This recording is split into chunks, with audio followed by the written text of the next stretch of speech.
U എയിലുള്ള എല്ലാവർക്കും ഈ ഒരു 5 ദിർഹം നോട്ടിനെ കുറിച്ച് അറിയായിരിക്കും. എന്നാൽ യു എയിലുള്ള അധികം പ്രവാസികളൊന്നും കണ്ടിട്ടില്ലാത്ത ഒരു 5 ദിർഹം കോയിനാണിത്. കണ്ടില്ലേ? യു എയിലുള്ള ആളുകൾ എത്ര പേര് കണ്ടിട്ടുണ്ടാവും ഇതുപോലുള്ള ഒരു 5 ദിർഹം കോയിൻ? പല ആളുകൾക്കും ഈ ഒരു 5 ദിർഹത്തിന്റെ നോട്ടായിരിക്കും പരിചയമുള്ളത്.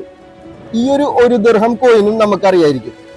എന്നാൽ ഫാൽക്കന്റെ ചിത്രമുള്ള ഈ ഒരു 5 ദിർഹം കോയിൻ യു എയിൽ ഉപയോഗിച്ചിരുന്നു.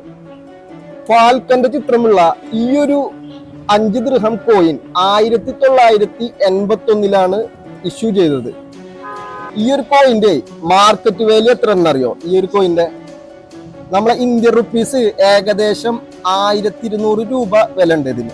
അതുപോലെ തന്നെ ഈ ഒരു കോയിന്റെ പ്രത്യേകത എന്താണെന്ന് വെച്ചാൽ 1981 പുറത്തിറങ്ങിയ ഈ ഒരു കോയിൻ അറബ് വർഷം, അതായത് ഹിജ്റ വർഷം 1400 വർഷം തികഞ്ഞതിന്റെ അനുസ്മരണയായി ഇറക്കിയ ഒരു നാണയമാണിത്.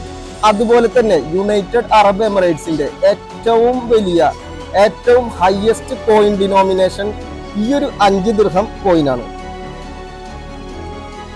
ചില്ലറക്കാരന്റെ കയ്യിലുള്ള ഈ ഒരു കോയിൻ അത് കണ്ടിട്ടുള്ളവർ എന്തായാലും കമന്റ് ചെയ്യാൻ മറക്കരുത് കേട്ടോ. കോയിനിന്റെ ഈ ഒരു വശത്ത് ശ്രദ്ധിച്ചു നോക്കിയാൽ കാണാം ഒരു ഫാൽക്കൻ പക്ഷിനെയും കാണാം. അതുപോലെ തന്നെ രാജ്യത്തിന്റെ പേരായ യുണൈറ്റഡ് അറബ് എമിറേറ്റ്സ് എന്ന് എഴുതിയിട്ടുള്ളത് കാണാം. കോയിനിന്റെ ഓപ്പോസിറ്റ് വശത്ത് നോക്കുമ്പോൾ കാണാം കോയിനിന്റെ ഡിനോമിനേഷൻ 5 എന്നുള്ളത് അറബിയിൽ എഴുതിയിട്ടുള്ളതായിട്ട് കാണാം. അതുപോലെ തന്നെ കോയിനിന്റെ മിന്റ് ചെയ്ത വർഷവും കാണാം. അറിവുകളൊന്നും ചെറുതല്ല.